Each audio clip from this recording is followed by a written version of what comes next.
folks, let me say this. If I seem excited and overjoyed, that's because I am, because the monkeys are back. Now, many of you won't have any idea what I'm talking about, so give me just a second. Let me explain.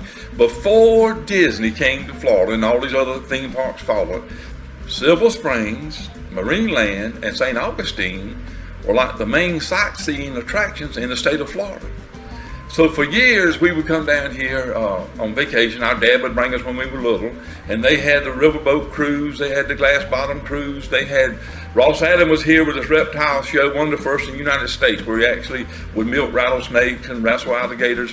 Also here, the Tarzan movies was filmed, Mike Nelson was filmed, that was Sea Hunt movies, 007, some other spy movies was filmed here. So it was a great place because the water here is crystal clear. So a lot of movies were filmed here, and a lot of people got to see Silver Springs. Well, when these theme parks came, Silver Springs kind of went down, and so people wasn't coming as much and wasn't staying in Ocala as much. So the state took it over as a state park. Now, this was good and bad. One, it saved Silver Springs, but two, the monkeys were here. The monkeys lived out in the wild, and you could go down the river on Jungle Cruise, and the monkeys would jump on the boat. Sometimes you can hand them peanuts, and we just loved those monkeys. They were also large catfish. I'm talking about 4 and 5 feet long that you could see with the glass bottom boat. Now there's plenty of fish here. And so things were great at Silver Springs until Disney, and then state takes over, and guess what? The monkeys have to go.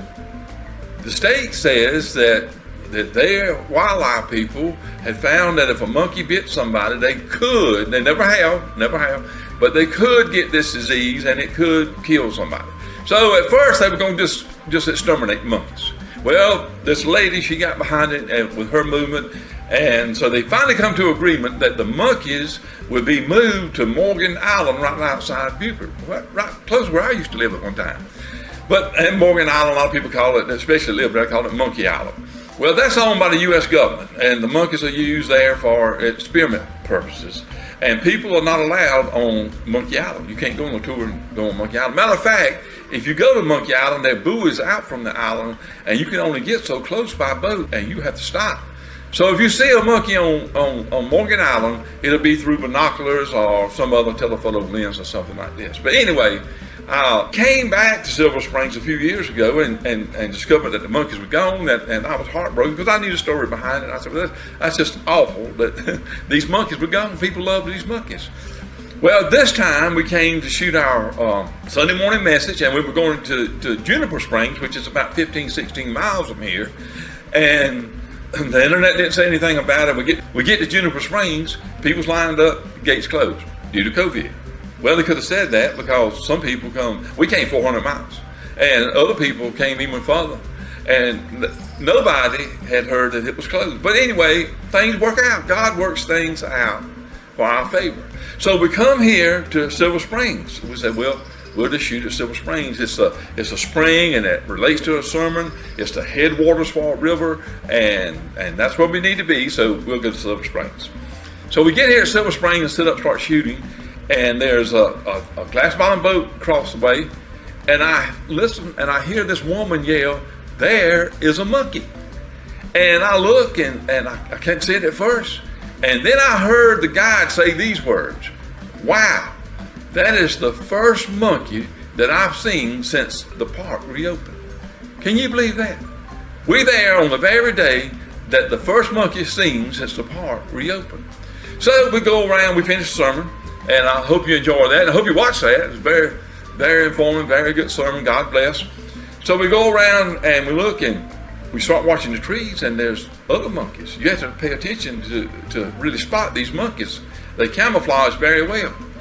Well, folks, we got to see, and my son gets to see, my daughter gets to see, my wife gets to see all of these monkeys that are here or have come back into Silver Springs.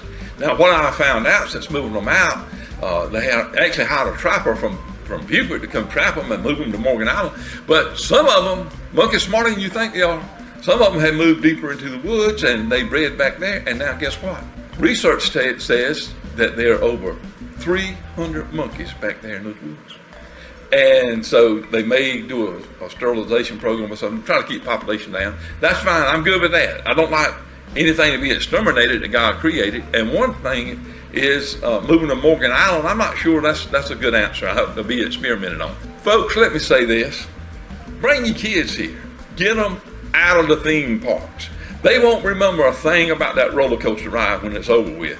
They'll never forget seeing monkeys in the wild. And neither will you.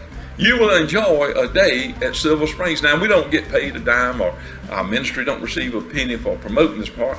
I just want people to be outside and enjoy the creations that God made for us. They're not inside. They're not in a theme park. Matter of fact, let me tell you this. I hate to bash on anybody, but I am. Disney does not have one chapel or one church in any theme park or on any cruise ship anywhere.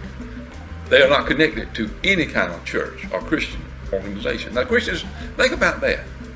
They don't support you and what you believe, but you support them with big bucks. Get out here and enjoy what God made, what God created. Support that. That's what we need. Your children will remember it for the rest of their lives, I promise you. Until next time, this is Troy Wilson saying, may God bless. YouTube requires members to have at least 1,000 subscribers before we can broadcast our Sunday morning messages live on YouTube mobile. Folks, it only takes a moment to make an eternity of difference in someone's life. Please consider promoting this ministry by subscribing to our YouTube channel.